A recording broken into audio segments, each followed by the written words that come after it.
Around the world, thousands of couples make the same decision every day. They choose the perfect venue, search for the most beautiful wedding dress, hire the best photographer, and they pay the price for that decision for the next decade. Let's start with Sarah and James' story. Sarah sees a wedding photo on Instagram. Crystal chandeliers, a seaside venue, 300 guests, a five-tiered cake, and a professional photography team. Her heart races because she thinks this is it. This is how my wedding should be. James hesitates at first, but seeing the sparkle in Sarah's eyes, he says, "It's a once-in-a-lifetime, darling. You deserve it." They find out the price of the venue. $20,000. Sarah swallows hard, but the wedding coordinator smiles and adds, "But this price is only for Saturdays. If you do it on Friday, it's $18,000. Sarah feels relieved because she thinks we saved $2,000. But this psychology needs a name: the discount illusion. The brain makes a comparison, and 18,000 seems cheap compared to 20,000. But the real question is spending $18,000 sensible? This is the critical point because the wedding industry is designed precisely to play this psychological game. Now let's continue. The venue is set. Now it's time for the wedding dress. Sarah finds that dress in a boutique. The price is $5,000. $5,000 for just one dress, a dress she'll only wear for one day. The salesperson tells her, "This dress will make you feel like a princess. Your wedding photos will last a lifetime." And this is where the princess tax comes in. A ball gown made from the same fabric with the same stitching costs $1,500. But when the wedding dress label is added, the price triples.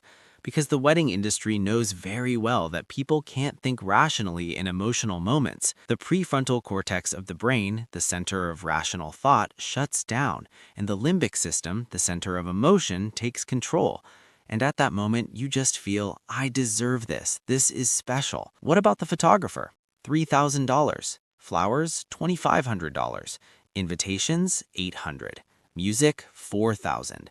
And every time you hear the same sentence, it's a once-in-a-lifetime event. This sentence is the wedding industry's most powerful weapon because this sentence bypasses logic and goes straight to the center of emotion. Behavioral economics calls this temporal myopia. The future is unseen because you're locked into the intense emotion of the present moment. Sarah and James's wedding day arrives. Everything is perfect.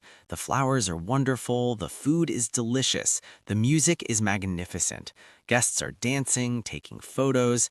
Everyone is telling them how lucky they are. And at 3 o'clock that night, as Sarah takes off her wedding dress, she hugs James and says, "This was the best day of my life." And technically, she's right. That day was truly magnificent. But now, let the math speak. Total cost, $45,000. Let's look at where this money came from. $10,000 from their savings, $15,000 from Sarah's family, $20,000 from a credit card. Yes, 44% of the wedding was paid for with a credit card. The interest rate is 18%. Now they're returning from their honeymoon. They're happy, but their bank accounts are empty. And worse, they have a debt of $20,000. They'll have to pay $1,200 in installments every month. And if they only make the minimum payment, it will take them 7 years to pay off this debt.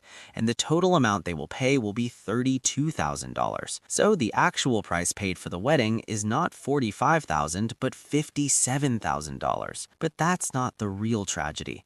The real tragedy is the opportunity cost. Now let's consider an alternative scenario. Sarah and James have a small wedding, just their closest friends and family, a total of 20 people. They have dinner at a nice restaurant. Total cost, $3,000.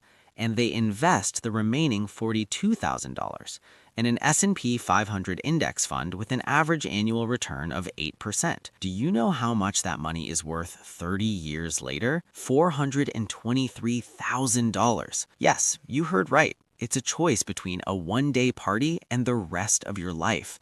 And most people, without realizing it, choose that one day. Now let's frame this differently. The average American earns $40,000 a year. And after taxes, they have a net $30,000.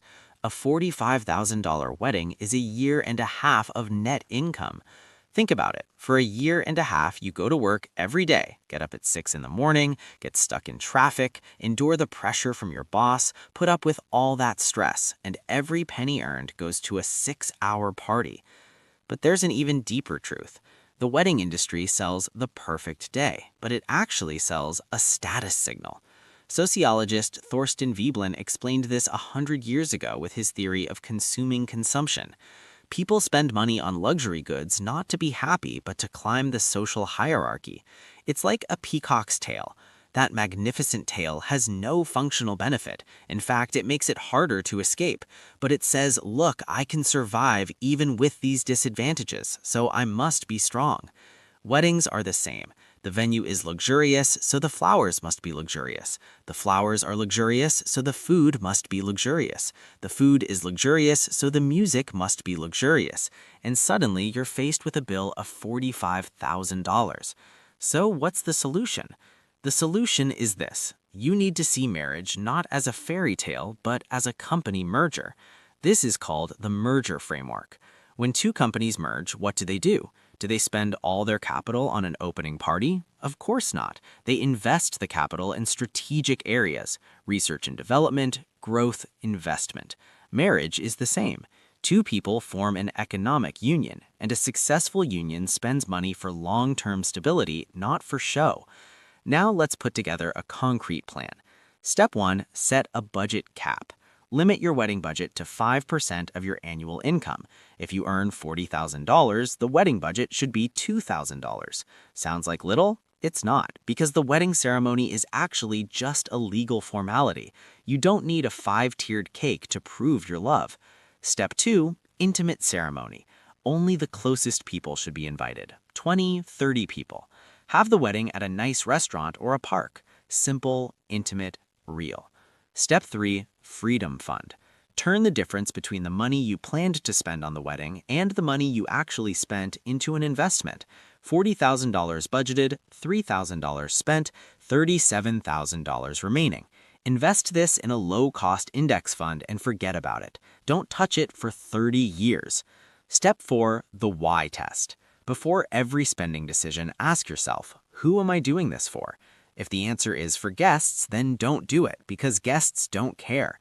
If the answer is for Instagram, then definitely don't do it, because an Instagram photo isn't worth more than a retirement fund. Step 5, long-term vision. Ask yourself, what will I remember 10 years from now? That day, or the life built after that day?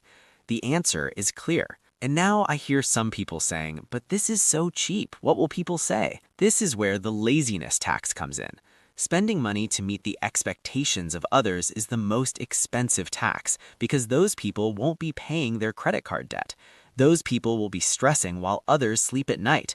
Those people will be still paying installments when they forget about the wedding. And finally, let's look at the story of a real couple, Lisa and Tom. Lisa was a doctor. Tom was an engineer. They both earned good salaries and could have had a big wedding, but they didn't. They got married in the courthouse. They had a small dinner with 10 people. The total cost, $800. And they used the remaining $30,000 as a down payment for a house. 5 years later, their house was worth double. 10 years later, they had a strong portfolio for retirement. 15 years later, Lisa was asked, "Do you regret it?" Her answer was no, because the wedding was only one day, but our marriage is every day. And that's it. A wedding is one day, marriage is a lifetime. The responsibility isn't to make that one day perfect, but to make that lifetime sustainable. And the foundation of sustainability is financial freedom. And freedom comes from being debt-free. Now you decide. Do you want a day with crystal chandeliers or a stress-free life? Because you can't have both. Math doesn't allow it, and math doesn't care about your feelings. It only shows the facts. And the truth is, while the wedding industry sells the perfect day, it's actually stealing your future, and you are free to allow that theft or not.